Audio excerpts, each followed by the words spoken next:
أعوذ بالله من الشيطان الرجيم وما محمد إلا رسول قد خلت من قبله الرسل أفإن مات أو قتل انقلبتم على أعقابكم ومن ينقلب على عقبيه فلن يضر الله شيئا وسيجزي الله الشاكرين.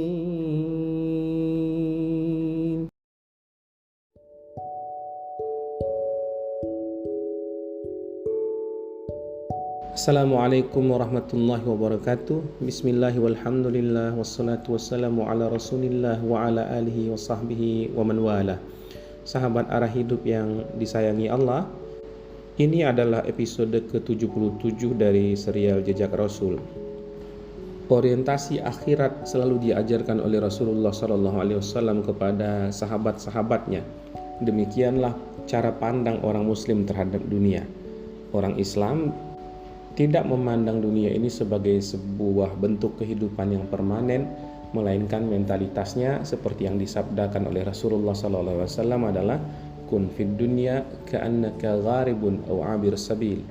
Jadilah engkau di dunia itu seperti orang asing atau orang yang sedang berkunjung saja. Maka mentalitas untuk tidak menganggap dunia ini sebagai tempat tinggal, melainkan sebagai semata-mata tempat kita akan meninggal, itu mesti ditanamkan dalam-dalam kepada jiwa orang-orang Islam. Bahwa dunia ini yang kita lihat sebagai sebuah realitas sebenarnya adalah realitas semu semata-mata. Yang sesungguhnya real, kehidupan yang sebenar-benar hidup adalah di akhirat.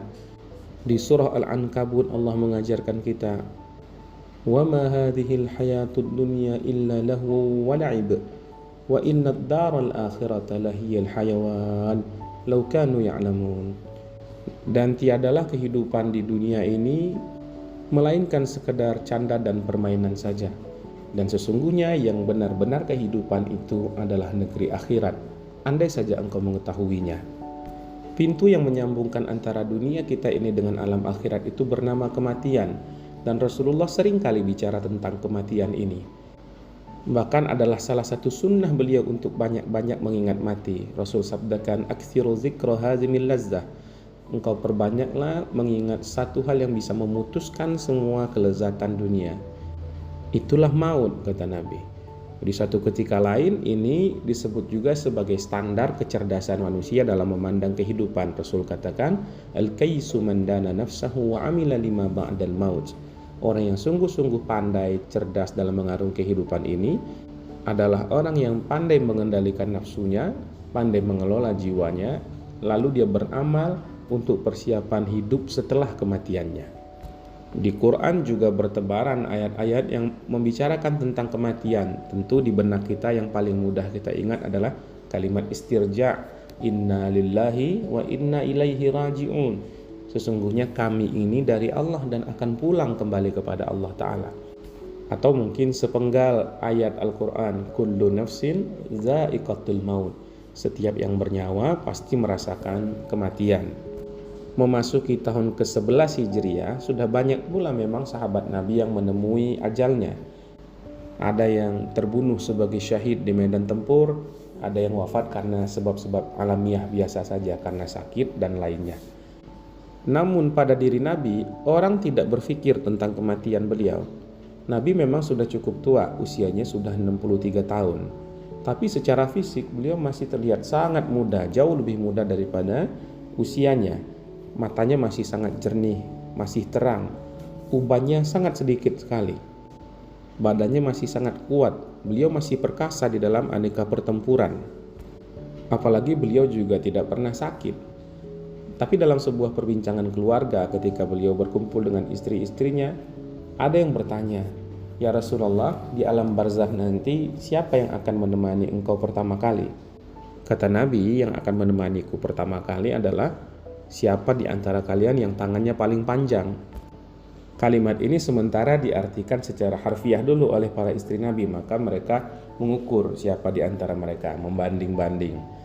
Diperkirakan itu Saudah yang akan menang, sebab Saudah radhiyallahu taala anha adalah ibunda kita yang paling tinggi dan paling besar posturnya di antara semua istri Rasulullah sallallahu alaihi wasallam.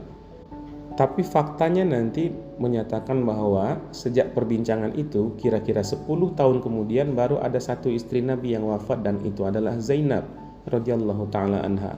Bunda Zainab ini adalah perempuan yang bentuk fisiknya mungil, oleh karena itu pasti lengannya juga pendek. Tapi ternyata beliaulah yang pertama kali meninggal pasca kematian Rasulullah sallallahu alaihi wasallam, dan dengan itu orang-orang baru sadar, para istri Nabi juga baru ngeh begitu.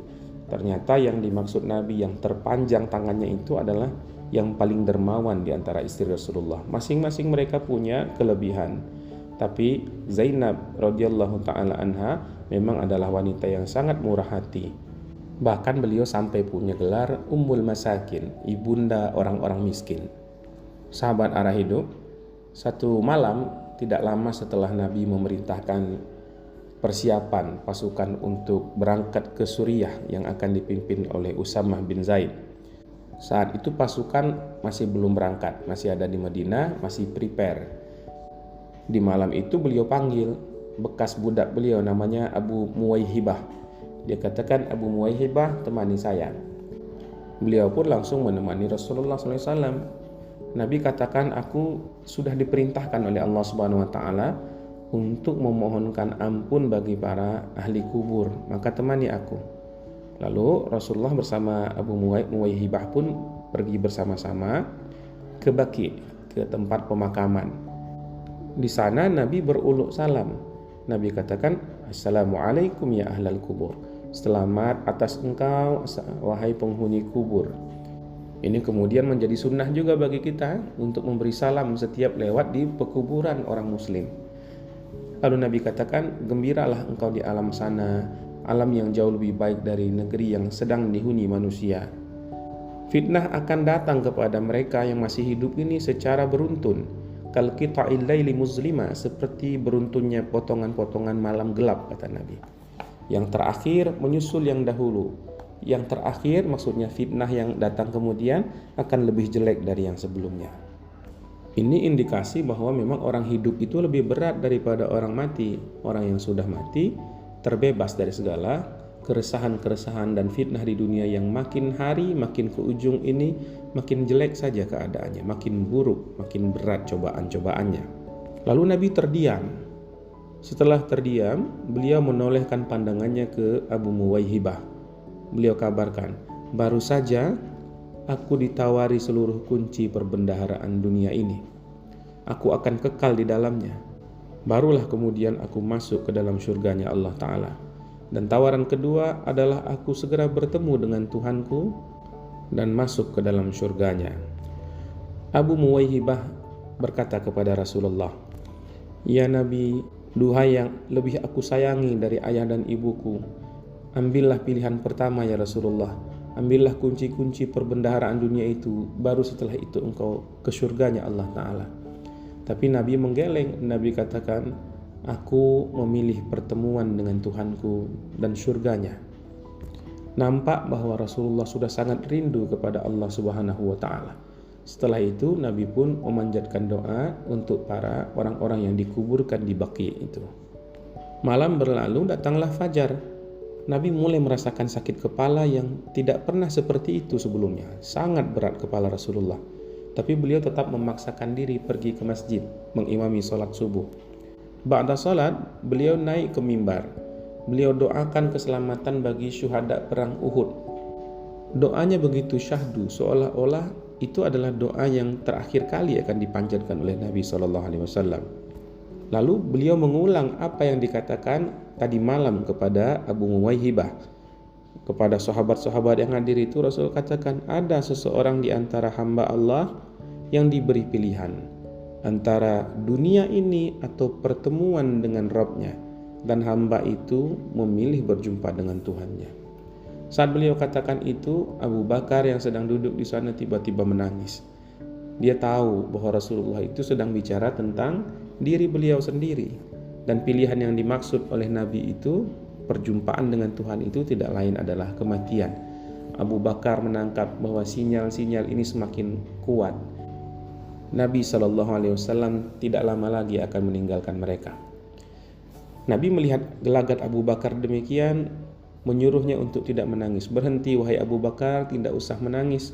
Lalu beliau berkata, dipersaksikan oleh seluruh yang hadir di sana, ya ayuhan nas, wahai manusia, orang yang terdekat dalam persahabatan denganku dan paling dermawan tangannya kepadaku adalah Abu Bakar itu. Seandainya aku bisa mengambil teman sehidup semati, itulah Abu Bakar. Tapi persahabatan kita adalah persaudaraan dalam iman, nanti sampai Allah mempertemukan kita di hari ba'annya. Cinta yang mendalam membuat orang ingin selama-lamanya bersama. Tapi memang takdir Allah di muka bumi ini, sunnatullah yang ditetapkannya kepada alam semesta ini, masing-masing orang punya ajal yang berbeda-beda.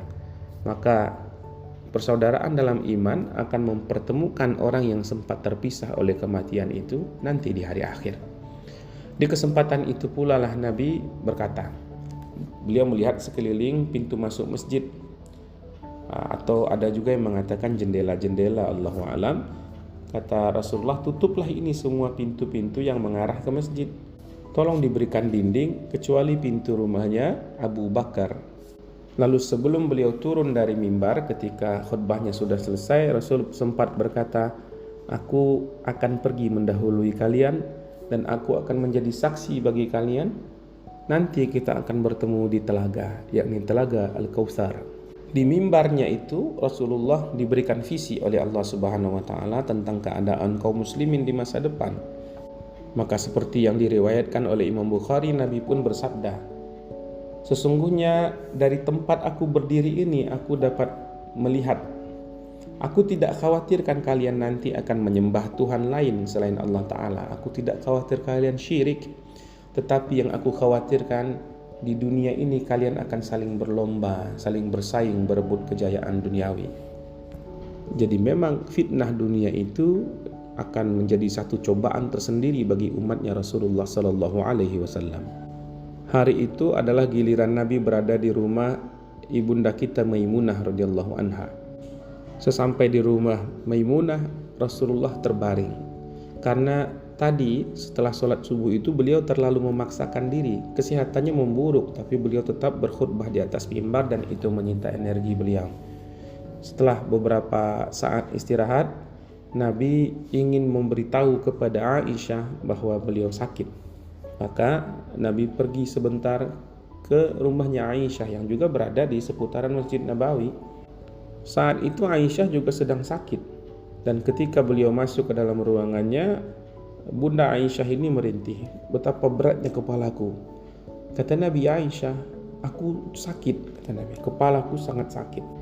Tapi meskipun dalam keadaan berat demikian, Nabi tidak kehilangan kasih sayangnya. Dia lalu memperhatikan wajah Aisyah radhiyallahu ta'ala anha, memperhatikan adakah tanda-tanda sakit berat yang bisa mengantarkan kepada kematian. Lalu beliau melihat bahwa penyakit Aisyah pada saat itu hanyalah sakit biasa. Beliau lalu katakan kepada Aisyah, andai engkau yang pergi lebih dahulu wahai Aisyah, aku akan mohonkan ampun bagimu, aku akan mohonkan keberkahan untukmu, aku akan kafani engkau, aku akan solatkan engkau dan menguburkanmu. Ketika berucap demikian, suara Nabi terdengar sangat berbeda oleh Aisyah dan beliau langsung sadar bahwa Nabi tidak sedang baik-baik kondisinya. Sakit Nabi cukup berat. Beliau berupaya menghibur Rasulullah SAW sehingga Rasulullah bisa sedikit tersenyum. Tapi kemudian Rasulullah memegangi lagi kepalanya dan mengatakan bahwa kondisi beliau memang sangat sakit. Lalu beliau kembali ke rumahnya Maimunah. Sakit Nabi membuat beliau terhambat dari aktivitasnya. Meskipun beliau tetap berusaha untuk menjalankan ritme seperti hari-hari biasa. Rasulullah tetap mengimami salat di masjid. Namun ketika sakit beliau kian parah, beliau tidak mampu berdiri. Maka beliau pun salat dalam posisi duduk. Lalu jemaah pun diperintahkan untuk duduk juga salatnya. Rasul balik lagi ke rumah Maimunah lalu bertanya, besok di rumah siapa saya akan tinggal? Maimunah menjawab, yang bukan nama Aisyah tentunya. Kemudian kalau esok lusa, kata Nabi, juga masih belum waktunya Aisyah. Tiba-tiba Maimunah tersadar, mungkin ini isyarat bagi Nabi, beliau ingin di saat-saat sakit begini dirawat oleh Aisyah radhiyallahu anha.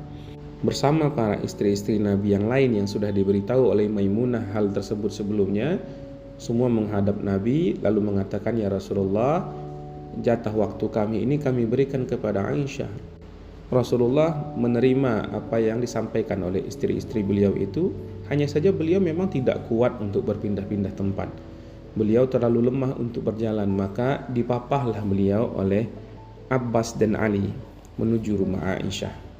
Sementara itu di luar banyak keraguan, banyak semacam kritik lah ditujukan kepada keputusan Rasulullah SAW mengutus Usamah sebagai jenderal yang akan memimpin perang ke Suriah. Keraguan-raguan ini pula yang menyebabkan preparasi pasukan ini belum juga kunjung selesai. Rasulullah merasa perlu memberikan nasihat untuk menjawab keraguan-raguan dari para sahabat tersebut, namun kesehatan beliau semakin buruk. Karena itu beliau kemudian katakan kepada para istrinya, kumpulkan untukku air dari 7 sumur yang berbeda. Nabi memang biasa membersihkan tubuh atau mengguyurnya dengan air apabila terkena demam, karena itu akan menyegarkan. Lalu dibawakanlah oleh Hafsah radhiyallahu anha bak mandi ke ruangan Aisyah. Istri-istri Nabi yang lain mencarikan air seperti yang diperintahkan oleh Rasulullah SAW. Dan Nabi masuk ke dalam bak itu lalu dibersihkan oleh istri-istri beliau, dimandikan di sana. Kondisi Nabi yang lemah pada saat itu membuat beliau harus dibantu untuk mengenakan pakaiannya, untuk memakaikan serbannya. Lalu dipapahlah beliau oleh 2 orang sahabat ke masjid. Di sana beliau duduk di mimbar dan berpidato kepada para hadirin. Ya ayuhan nas, wahai manusia, bergegaslah, gesalah persiapan kalian wahai pasukan Usamah. Karena apabila kalian mempertanyakan dan meragukan kepemimpinannya, sama saja kalian mempertanyakan kepemimpinan ayahnya dahulu. Sesungguhnya dia itu pantas untuk memimpin sebagaimana ayahnya juga pantas untuk itu. Kalimat Nabi yang sudah memberikan penegasan seperti itu membuat orang-orang harus menerima kepemimpinan Usamah. Lalu Rasulullah dipapah kembali ke rumah Aisyah, sementara orang-orang yang akan turun bertempur, para sahabat yang akan bersiap untuk membersamai Usamah dalam ekspedisi itu, mempercepat segala persiapan, lalu segera berangkat ke Juruf. Di sanalah didirikan tenda atau barak persiapan mereka, jaraknya sekitar 4 kiloan dari Madinah. Lalu masuklah waktu salat. Saat azan itu Nabi merasa tidak mampu lagi mengimami meskipun dengan duduk. Maka dikatakan oleh Rasulullah kepada istri beliau, minta Abu Bakar mengimami salat. Aisyah khawatir itu akan membuat Abu Bakar sedih. Mengimami salat menggantikan Nabi itu memang adalah sebuah kepercayaan yang besar. Tapi Abu Bakar adalah orang yang sensitif. Aisyah kenal betul dengan tabiat ayahnya tersebut. Ya Rasulullah, kata Aisyah, Abu Bakar adalah orang yang sangat perasa. Suaranya lemah dan lebih banyak menangis kalau sedang baca Al-Quran. Nabi seolah tidak mau mendengar perkataan Aisyah itu. Nabi abaikan saja. Nabi mengulangi, minta Abu Bakar mengimami salat. Aisyah juga berargumen lagi, apa tidak lebih baik Umar saja ya Rasulullah? Nabi ulang lagi, suruh Abu Bakar mengimami salat. Lalu Aisyah memberikan kode kepada Hafsah. Hafsah pun bicara, pendapatnya juga sama, mungkin lebih baik apabila Umar ya Rasulullah. Tapi Rasulullah menjadi marah. Rasul katakan, kalian ini seperti wanita yang mengelilingi Yusuf, merujuk kepada kisah Nabi Yusuf yang dibuat susah oleh para perempuan. Rasulullah mengulang sebanyak 3 kali, suruh Abu Bakar mengimami salat, maka tidak ada yang berani membantah lagi. Rasulullah pun berbaring di pangkuan Aisyah. Beliau sangat lemah. Lalu datanglah Fatimah radhiyallahu anha. Aisyah pun keluar sejenak untuk memberikan waktu private kepada ayah dan anak tersebut. Aisyah tidak mendengar apa yang dikatakan Nabi kepada Fatimah, tapi beliau melihat bahwa Nabi membisikkan kepada sang putri sebanyak 2 kali bisikan. Pada bisikan pertama, sang putri itu menangis. Tapi di sela-sela tangisan Fatimah radhiyallahu anha, Nabi berbisik sekali lagi, lalu Fatimah mengusap air matanya dan tersenyum bahagia. Tentu hal itu membuat penasaran, dan ketika Fatimah pamit, Aisyah bertanya kepada beliau apa yang dibisikkan, apa gerangan yang diberitahukan oleh Rasulullah SAW sehingga engkau menangis lalu kemudian tersenyum.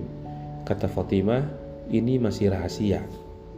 Tapi di kemudian hari, rahasia itu ya diungkap oleh Fatimah. Pada saat itu belum masanya disampaikan memang.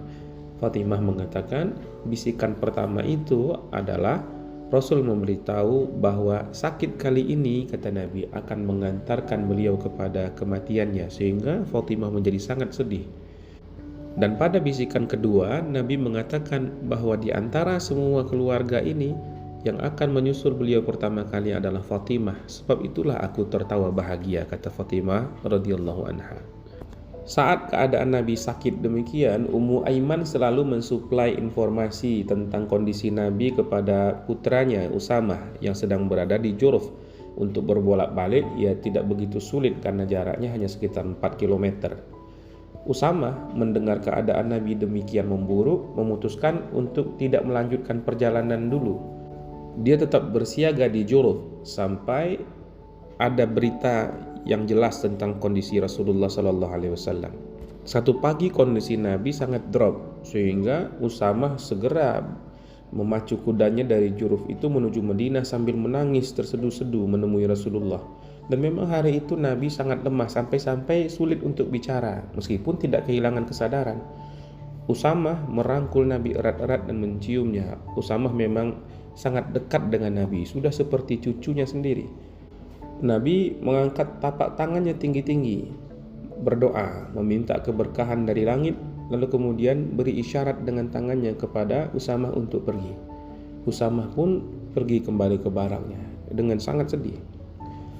Nah, masuk hari Senin, tanggal 12 Rabiul Awal, kalau kita lihat di kalender konversi itu kira-kira tanggal 8 Juni tahun 632 Masehi. Nabi menurun panasnya, demamnya mulai turun. Saat azan tiba, Nabi merasa beliau sudah agak kuat kalau sholat ke masjid. Saat Rasulullah SAW masuk ke masjid, ternyata sholat sudah dimulai. Jemaah yang melihat beliau hadir itu hampir saja bubar saking gembiranya melihat Rasulullah sudah sembuh kembali. Tapi beliau beri isyarat dengan tangannya supaya terus sholat.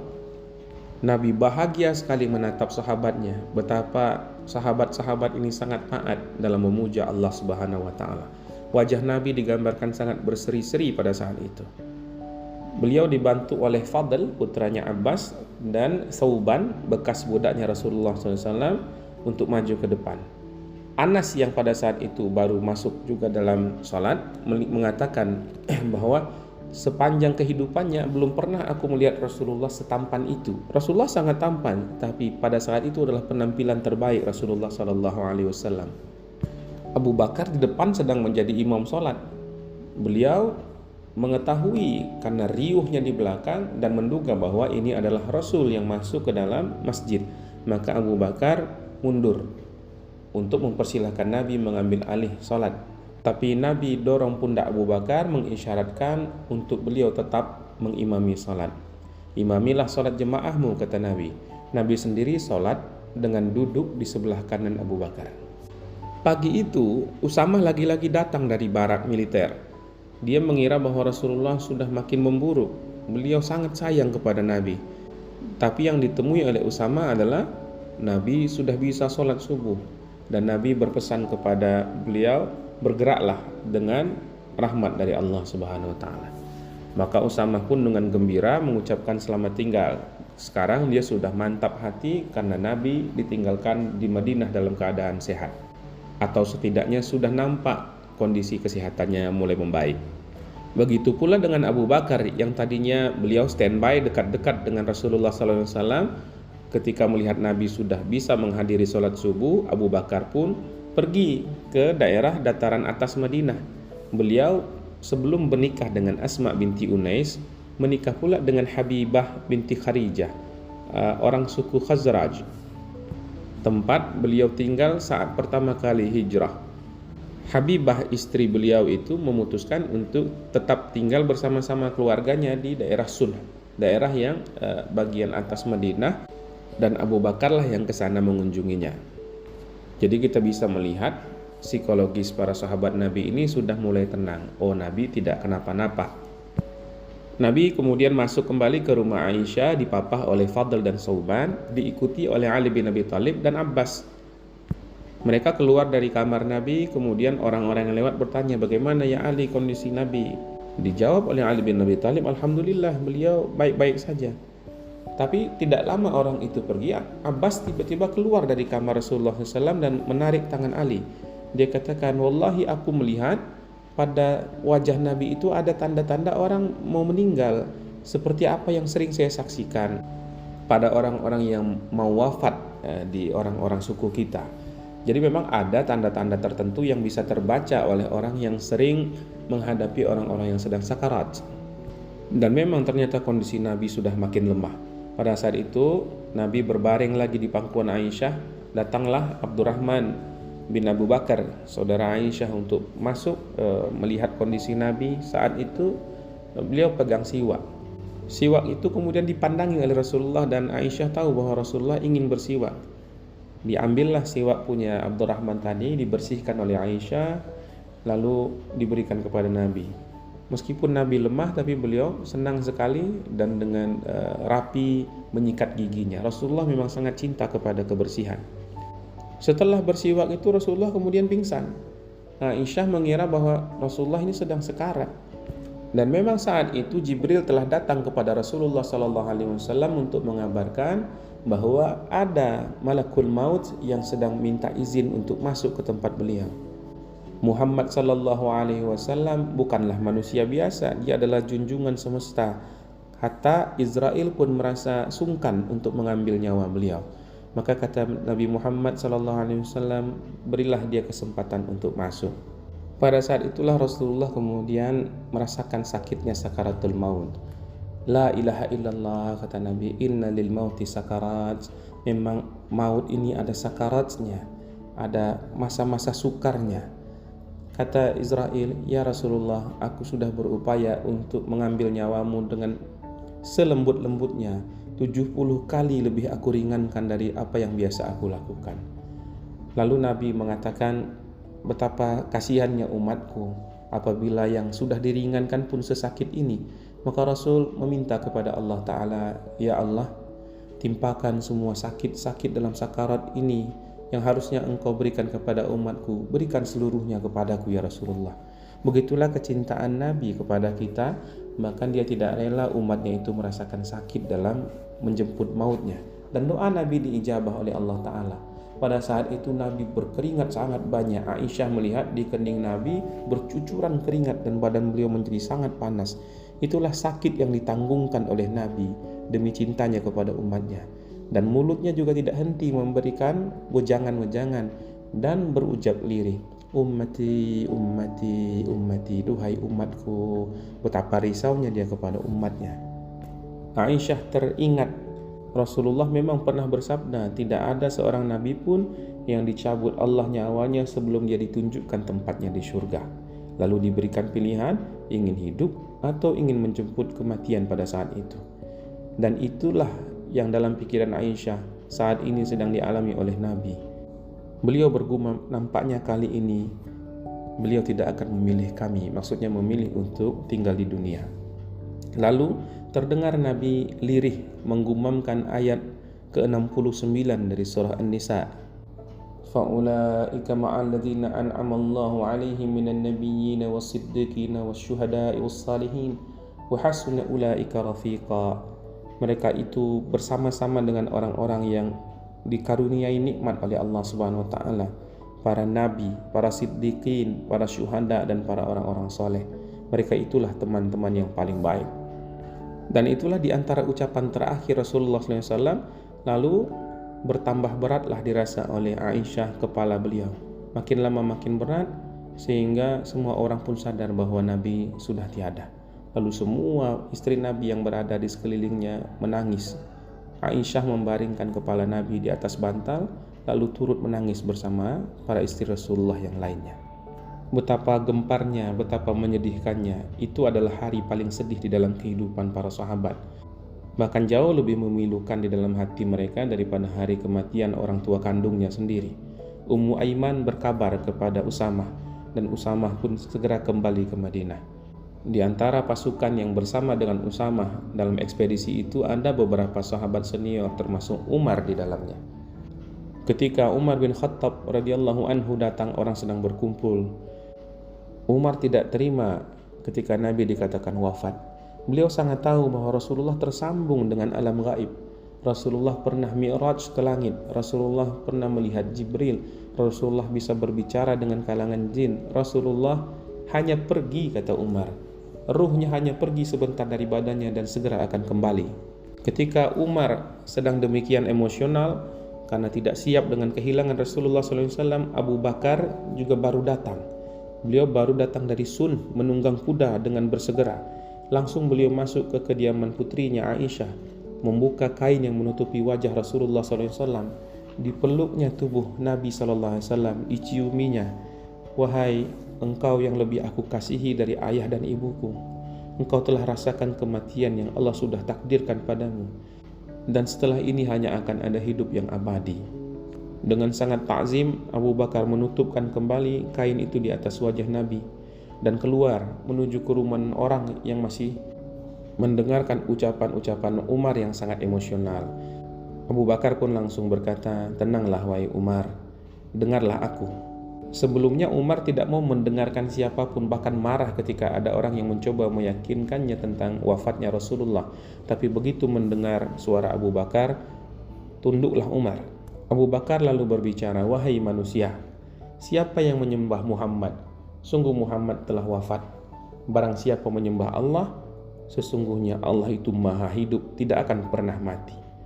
Lalu beliau bacakan ayat ke-144 dari surah Ali Imran, ayat yang diturunkan setelah perang Uhud.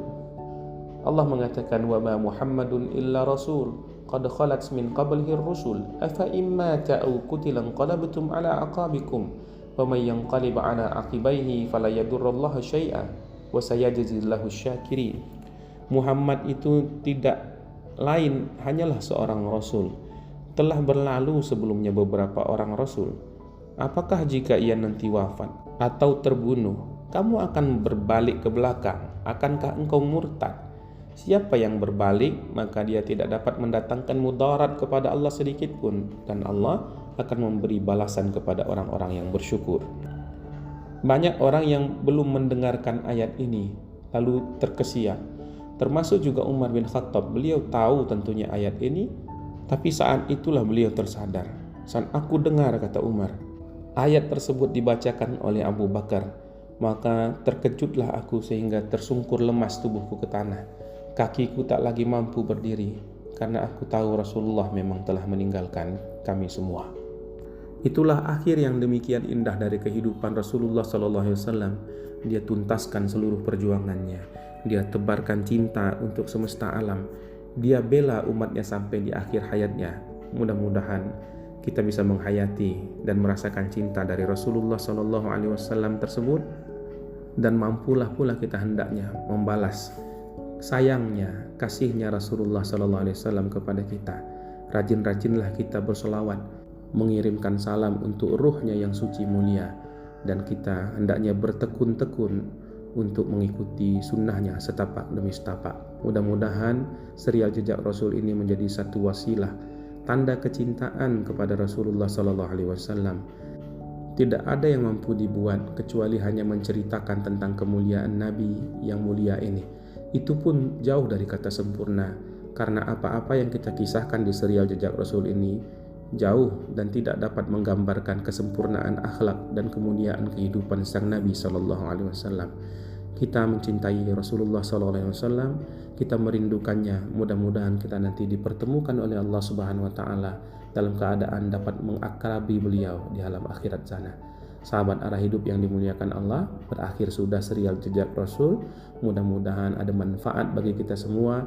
Mohon maaf atas segala keterbatasan dan kekurangan yang ada. 3 kali Ramadan berlalu untuk kita menuntaskan serial ini. Mudah-mudahan Allah berikan kebaikan dan pahala, baik untuk yang menyampaikan, bagi yang mendengarkan, maupun bagi pihak-pihak yang menolong tersampaikannya serial ini kepada para pendengar semuanya. Subhanakallahumma wa bihamdika asyhadu an la ilaha illa anta astaghfiruka wa atubu ilaik. Allahumma shalli ala sayyidina Muhammad wa ala ali Muhammad kama shallaita ala Ibrahim wa ala ali Ibrahim wa barik ala Muhammad wa ala ali Muhammad kama barakta ala Ibrahim wa ala ali Ibrahim fil alamin innaka Hamidum Majid. Assalamualaikum warahmatullahi wabarakatuh.